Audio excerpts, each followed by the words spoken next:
ठीक है, अगला टॉपिक आपका है ना reflection of light on the basis of wave theory. ठीक है, on the basis of light on the basis of wave theory. ठीक है, वेव थ्योरी के बेसिस पर लाइट का रिफ्लेक्शन। ठीक है, हाइगनबर्ग ने किस तरीके से इसको जो है किया था, है ना, प्रूव किया था, ऐसे देखेंगे ना। पार्टिकल थ्योरी से तो किसने किया था, न्यूटन ने किया था। रिफ्लेक्शन ऑफ लाइट क्या होता है, bouncing back of light after striking from a polish surface. तो इसमें एक सरफेस से टकरा करके,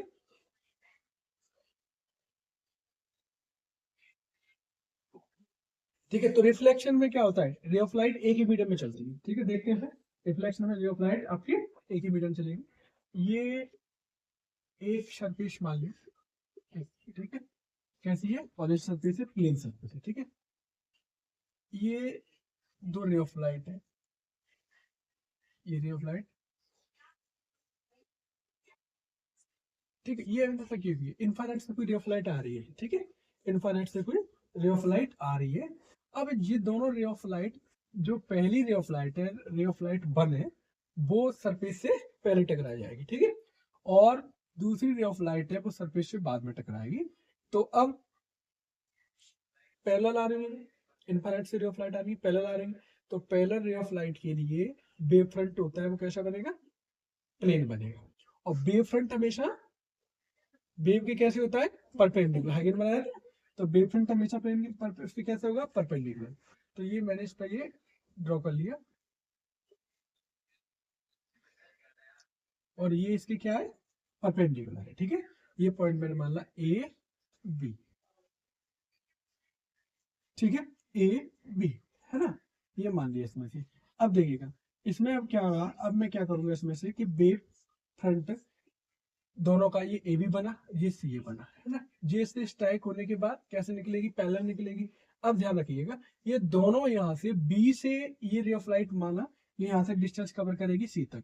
ये कहानी कब है, टी इक्वल टू 0 पर, और ये मान लिया मैंने टी इक्वल टू टी पर, दोनों पे मैंने मान लिया। ये दोनों जैसे ये रे ऑफ, पहली रे ऑफ लाइट है वो इससे स्ट्राइक करेगी, स्ट्राइक करने के बाद ये इस तरीके से सी मीडियम में जाएगी, और तब तक ये क्या करेगी, मान लो इसे यहाँ से यहाँ तक टकराने में 2 सेकंड्स लगे, और ये यहाँ से यहाँ तक आने में 2 सेकंड। ठीक है, फिर तीसरा सेकंड ये स्ट्रेट चलेगा, और तीसरा सेकंड ये रिफ्लेक्ट होकर के उससे चलेगा। ठीक है, दूसरा अलग मीडियम में चलेगा, मीडियम से में। तो अब यहाँ से यहाँ तक इसने मान लिया कि स्पीड कितनी है, v, और टी टाइम में चला, तो कितना डिस्टेंस चलेगा, v into T, v into T. ठीक है, और उतना ही डिस्टेंस ये चलेगा यहाँ से। अब मैं इसे 0.5 मान लूं, ठीक है, तो मैंने इतने डिस्टेंस का एक आर्क खींचा यहाँ पे, और यही डिस्टेंस लेकर के मैंने एक आर्क यहाँ खींच दिया, v इंटू टी का। दो आर्क हमने इस तरीके से ड्रॉ कर दिए v इंटू टी से, है ना। तो अब इस तरीके से ये, तो अब यहाँ से जो है ये डिस्टेंस ऐसे मिलाते हुए मैंने आगे बढ़ाया, डी पॉइंट पर मिला ये। ठीक है, और ये भी क्या वेव, इसके लिए क्या बनेगा, ये वेव फ्रंट है, ये वेव फ्रंट है, और दोनों वेव फ्रंट पर मैंने ये इस तरीके से एक टेंजेंट, एक कॉमन टेंजेंट ड्रॉ कर दिया।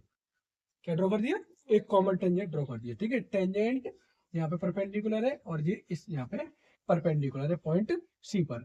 ये डिस्टेंस बी टी है, तो ये डिस्टेंस भी कितनी हो गई, बी इंटू टी।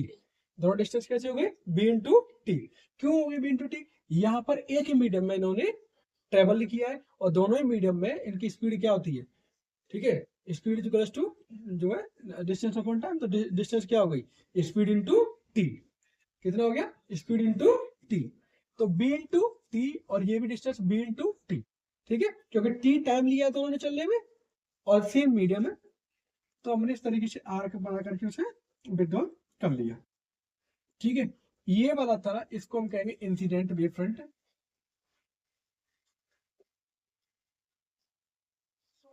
कौन सा था ये, इंसिडेंट वेव फ्रंट, है ना, क्योंकि पहले रेंज का था, और परपेंडिकुलर रेंज का होता है, वो होता है कौन सा, पॉइंट सोर्स का कौन सा होता है, स्पेरिकल। ठीक है, तो ये इंसिडेंट वेव फ्रंट रहा, और ये वाला हमने जो टेंजेंट ड्रॉ किया था, ये वाला बनेगा रिफ्लेक्टेड वेव फ्रंट, है ना, रिफ्लेक्टेड वेव फ्रंट। अब करते हैं उसका नियम के अकॉर्डिंग।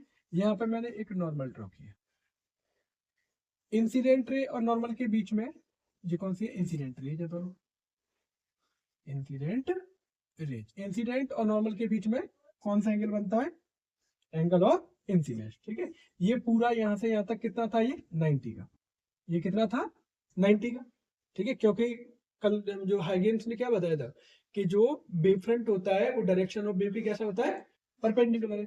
तो ये आई है, तो ये वाला एंगल कितना बचा 90 माइनस आई, ये पूरा परपेंडिकुलर होगा इसके यहाँ से, तो ये वाला एंगल कितना हो गया आपका, ठीक है, आई हो गया, है ना, ठीक है। 90 माइनस के 90 में से 90 माइनस के आई आप घटा देंगे तो कितना एंगल बचेगा, आई, तो ये एंगल कितना हो गया, आई एंगल बन गया, ठीक है। इस तरीके से सेम यहाँ पर भी, अब देखो इसमें ये एंगल ऑफ इंसिडेंस, अब देखो यहाँ पे भी सेम करेंगे दूसरे पे, ठीक है। यहाँ पर भी मैंने कौन सा एंगल लेंगे, एंगल ऑफ रिफ्लेक्शन ले लेंगे, ठीक है। और उसके लिए सबसे पहले क्या ड्रॉ करेंगे हम, नॉर्मल। तो रिफ्रैक्टेड रे और नॉर्मल के बीच में कौन सा एंगल बनेगा, रिफ्लेक्टेड रे और नॉर्मल के बीच में कौन सा एंगल बनेगा, एंगल ऑफ रिफ्लेक्शन, ठीक है। तो इसी तरीके से ये वाला एंगल कितना हो जाएगा आपका, ये पूरा यहाँ से तक 90 है, तो ये वाला एंगल कितना हो जाएगा आपका, आर, यहाँ से आ गया, तो ये वाला एंगल ये बचा साइड में कौन सा जाएगा, आर एंगल आपका बन जाएगा, टी पर टी, ठीक है। ए भी यहाँ पे क्या है, इंसिडेंट वेव फ्रंट है,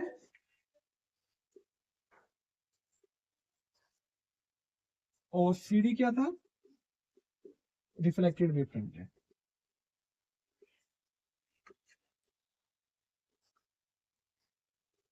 सी डी क्या है, रिफ्लेक्टेड वेव फ्रंट है, ठीक है। आगे बढ़ाता हूँ इस क्वेश्चन को, ठीक है। अब देखिएगा इसमें और में से क्या करेंगे, प्रूव करेंगे पहले, है ना। In triangle A B C and triangle A D C, दो ट्राइंगल दी मैंने, ठीक है, ए बी सी और ए डी सी, ठीक, दोनों ट्राइंगल मैंने ले लिए। अब इस ट्राइंगल में देखो क्या क्या चीज रही आपकी, ये साइड कितनी है, बी इंटू टी, ये साइड कितनी है, बी इंटू टी, ठीक है, बी इंटू टी, दोनों साइड नहीं बंद करना, ठीक है, बी इंटू टी दोनों साइड है, तो दोनों साइड कैसे होंगी जी, इक्वल होंगी, ठीक है, ये दोनों साइड कैसे होंगे, इक्वल होंगी। ये एंगल 90 है, ये एंगल भी कितना हो जाएगा 90, दोनों एंगल कैसे हो गए 90 90 के हो गए, ठीक है, दोनों एंगल कैसे हो गए आपके 90 90 हो गए, ठीक है। तो दो साइड इक्वल, एंगल इक्वल, तो ये दोनों ट्रायंगल कैसे हो जाएंगे आपस में, ए बी सी कॉन्ग्रुएंट हो जाएगा ए डी सी की, आर एच एस एकदम से, कौन से एकदम से हो गए, आर एच एस एकदम से इक्वल हो जाएंगे, ठीक है, ठीक है, आर एच एस एकदम। अच्छा इनको ऐसे बता दो, देखो ये ट्रायंगल जो ए बी सी है, ए बी सी कैसे बना हुआ है, ये देखो, यहाँ समझ लो, ए बी सी, ठीक है, फिर नहीं समझ में आता, यहाँ समझ में आराम से। और दूसरा है हमारा ए डी सी, ठीक है, तो दो ट्रायंगल ले लिए, एक ए बी सी और एक ए डी सी, ठीक। बी एंगल कैसा है बेटा 90 का है, ठीक है, और इसमें देखेंगे हम ये वाला, डी वाला कौन सा है, डी वाला भी 90 का है, डी वाला 90 का, ठीक है। ये साइड कौन सी है, बी टी है, ये भी साइड कितनी है, बी टी है, ठीक है। तो ये कॉन्ग्रुएंट हो जाएंगे आपस में, तो ये साइड आपस में कैसे हो जाएंगे, ये वाला एंगल एंगल ऑफ इंसिडेंस है, ये वाला एंगल क्या है, रिफ्लेक्शन है। तो हमें इससे मतलब नहीं है, तो एंगल आई है वो किसके इक्वल हो गया, एंगल आर के, क्योंकि ट्रायंगल कॉन्ग्रुएंट है, तो करस्पॉन्डिंग पार्ट कैसे होगी, सीपीसीटी इक्वल होती, ठीक है, तो साइड इक्वल हो गई। और इक्वल साइड के अपोजिट एंगल कैसे होते हैं, इक्वल होते हैं, ठीक है, इक्वल साइड्स के अपोजिट एंगल कैसे होती है, इक्वल, ठीक है। Angles of equal opposites, equal sides, angles, angle opposite to equal sides are equal, ठीक है, equal angle opposite to equal sides, है ना, इक्वल साइड्स के अपोजिट एंगल्स होंगे वो कैसे होते हैं, इक्वल होते हैं, ठीक है। तो इससे एंगल आई किसके बराबर हो गया, एंगल आर के, ठीक है। तो पहला नियम हमारा वेरीफाइड हो गया, एंगल आई किसके बराबर हो गया, एंगल आर के, यानी angle of incidence angle of reflection के बराबर हो गया, है ना। तो ये हमारा हो गया angle of incidence angle of reflection किसका है, लॉ ऑफ रिफ्लेक्शन है। तो लॉ ऑफ रिफ्लेक्शन दो होते हैं, पहला तो कौन सा था, angle of incidence angle of reflection के बराबर होगा, incident ray reflected ray normal तीनों एक ही प्लेन पे आएंगे। दूसरे को हम इसमें देखते हैं, ठीक है, incident wave front, incident wave front A B, ठीक है, और reflected surface, reflecting surface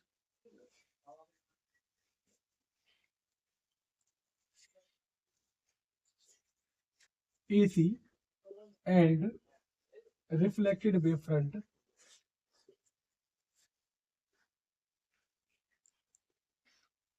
CD all are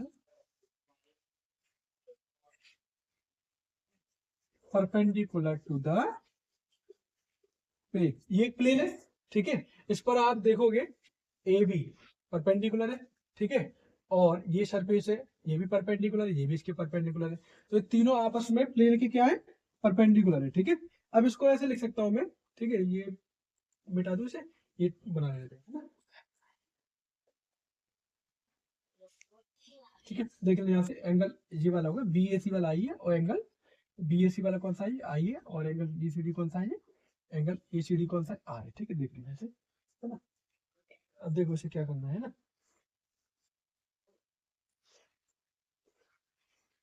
तो ये तीनों सरफेसेस से वो एक दूसरे के क्या है, परपेंडिकुलर है, यानी इसे हम कैसे कह सकते हैं, इंसिडेंट रे, ठीक है, ये परपेंडिकुलर है किसके, ए बी के, नॉर्मल ये परपेंडिकुलर है किसके, ए सी के, और रिफ्लेक्टेड रे ये परपेंडिकुलर है किसके, सी डी के। तो तीनों आपस में क्या है, परपेंडिकुलर, ठीक है। अब यानी इसका पूरा कंक्लूजन निकालो तो क्या कंक्लूजन निकलेगा, incident ray, reflected ray, reflected ray and normal all lie in same plane, तीनों परपेंडिकुलर है, तो आपस में क्या करेंगे, और परपेंडिकुलर जैसे मैंने ऐसा नहीं है, एक सरफेस है, एक दो तीन, ये अपने आप में एक सरफेस है, ये इसके परपेंडिकुलर, ये इसके परपेंडिकुलर, तो तीनों एक ही प्लेन अप्लाई करेंगे। तो लॉ ऑफ रिफ्लेक्शन दो थे, पहला लॉ कौन सा था, incident ray, reflected ray, normal to the point all line of same plane, और दूसरा कौन सा था, angle of incidence equals to angle of reflection. तो हाइगेंस थ्योरी के अकॉर्डिंग इस तरीके से हम रिफ्लेक्शन को वेरीफाई कर सकते हैं। अगला टॉपिक लेते हैं कि इसी थ्योरी के अकॉर्डिंग हम जो है रिफ्रैक्शन के लॉ को कैसे वेरीफाइड करेंगे।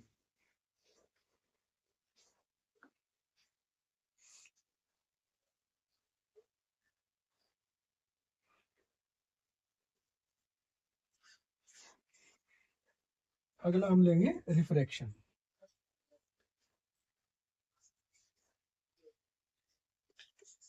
Refraction on the basis of wave theory, ठीक है, वेव थ्योरी के बेस पर रिफ्रैक्शन का एक्सप्लेनेशन कैसे करेंगे, ठीक है, वेव थ्योरी के बेस पर रिफ्रैक्शन का जो है एक्सप्लेनेशन, ठीक। देखो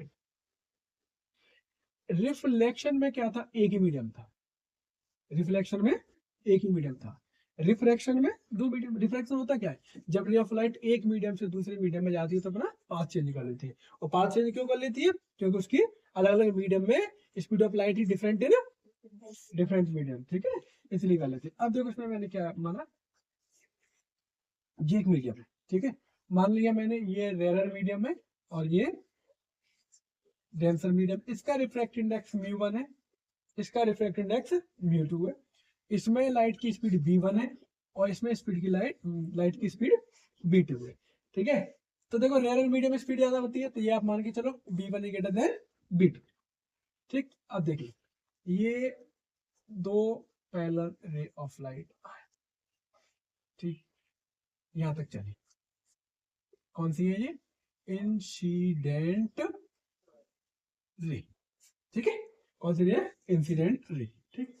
देखो इसमें हुआ क्या, ये आइए पहले, तो ये कम डिस्टेंस चलेगा, t इक्वल टू 0 टाइम पर आप देख रहे होंगे, ये पहले इसे यहाँ पे स्टैक कर जाएंगे, है ना, कर जाएंगे। इसका यहाँ से मैंने वेव फ्रंट बना लिया, पहला लेना तो कौन सा वेव फ्रंट बनेगा, प्लेन, प्लेन वेव फ्रंट बना लिया, जैसे आप जानते हैं पॉइंट ए लिया, ये पॉइंट बी लिया, यहाँ पर कोई कितने एंगल बनना होगा, परपेंडिकुलर बनना होगा, कितना बनना होगा, परपेंडिकुलर बनना होगा। अब क्या किया मैंने यहाँ से, यहाँ पॉइंट बी से एक पर्टिकुलर इस पे स्पीड यहाँ पे टी इक्वल टू टी ले रहा हूँ मैं, टाइम टी अब इक्वल टू टी ले रहा हूँ मैं, ठीक है। यहाँ पर मैंने एक पॉइंट लिया, पॉइंट से कितना रेडियस लिया मैंने, distance equals to speed into time. देखो यहाँ पे स्पीड v1 है तो v1 into T, v1 into T से मैंने यहाँ से रख करके एक आर्क मारा, ठीक है, और इसको इस तरीके से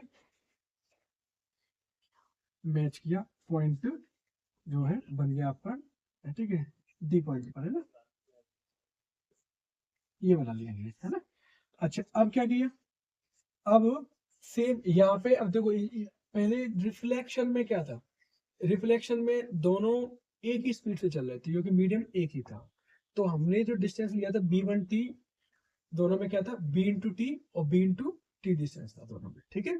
यहाँ पर क्या कहानी है, यहाँ पर दोनों में अलग अलग मीडियम है, अलग अलग मीडियम है, तो दोनों की स्पीड भी कैसी होगी, अलग अलग होगी। तो ये b1t डिस्टेंस है और इतने में इसमें कितना b2t ले लिया, तो b2t में मैंने यहाँ पर ये आर्क मान दिया, ठीक है, तो सी पे मान लीजिए इंटरसेक्ट कर रहा है, ठीक है, और ये डिस्टेंस कितनी है b2t और ये डिस्टेंस कितनी है b1t। बताओ इसमें कौन सी डिस्टेंस ज्यादा है, b1t की b2t,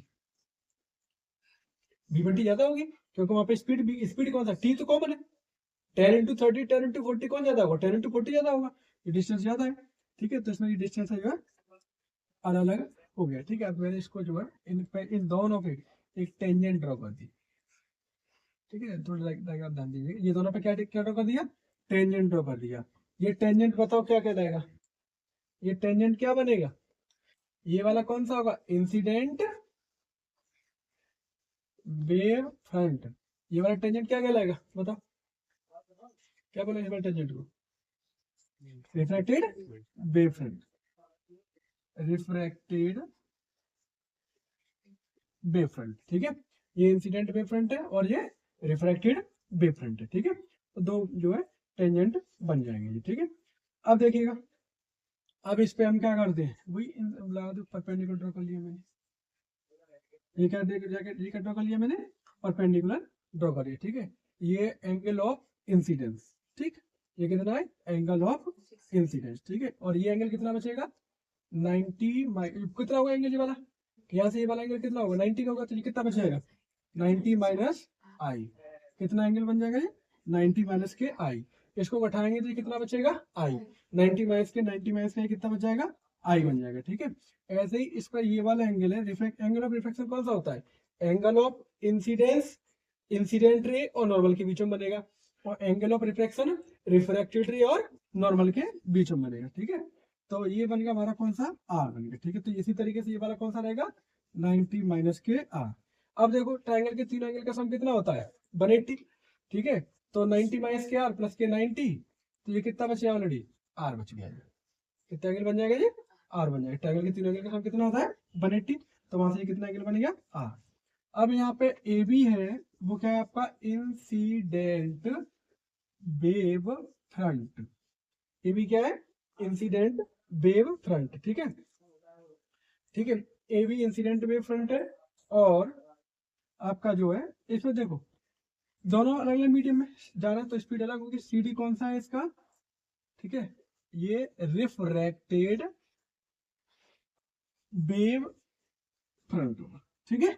अब करते हैं प्रूफ इसको, स्नेल्स लॉ में, ठीक है, ट्रायंगल क्या बने एक बार फिर से देख लेते हैं इसको, ट्रायंगल को इस तरीके से बने ए बी डी, ये 90 का है, ये एंगल ऑफ इंसिडेंस है, और ये वाली साइड कितनी है b1 इंटू टी। दूसरा ट्रायंगल ये लेंगे,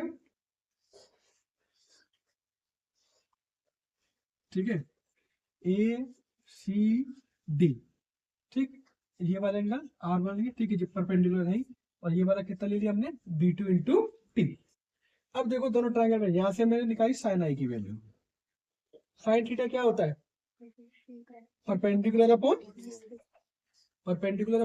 हाइपोटेन्यूस, परपेंडिकुलर कितना है b1t अपॉन AD, यहां से मैंने साइन आर निकाला, परपेंडिकुलर अपॉन, देखो एंगल जानते हो ना, परपेंडिकुलर कौन होता है एंगल के सामने वाली साइड, है ना, यहाँ से आप एंगल ले रहे हो तो इसके सामने वाली साइड परपेंडिकुलर, यहाँ से आप एंगल ले रहे हो तो इसके सामने वाली साइड परपेंडिकुलर, तो साइन आर कितना हो गया, साइन आर हो गया आपका b2t अपॉन AD, इतना हो गया sine i upon sine are.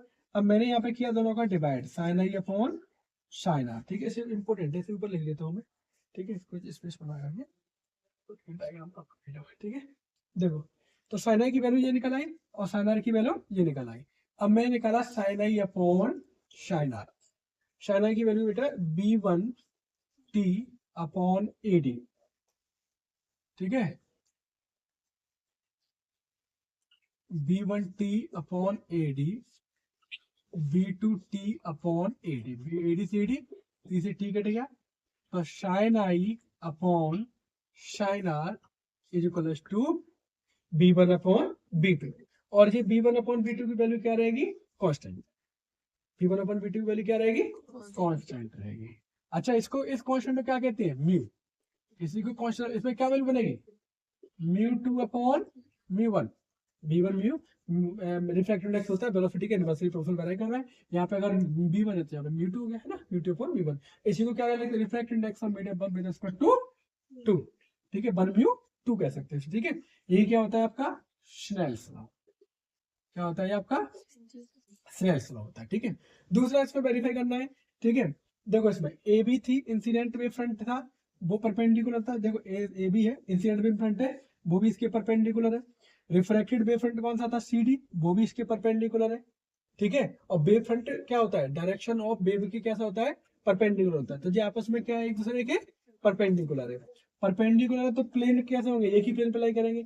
तो पहला नियम क्या था, incident ray, reflected ray, normal, all line a same plane. और दूसरा कौन सा था, स्नेल्स लॉ। दूसरा कौन सा था अपना, स्नेल्स लॉ। तो स्नेल्स लॉ भी हमने इसको इस तरीके से आगे से इसको वेरीफाई कर सकते हैं, स्नेल्स लॉ को भी और इसे भी, ठीक है।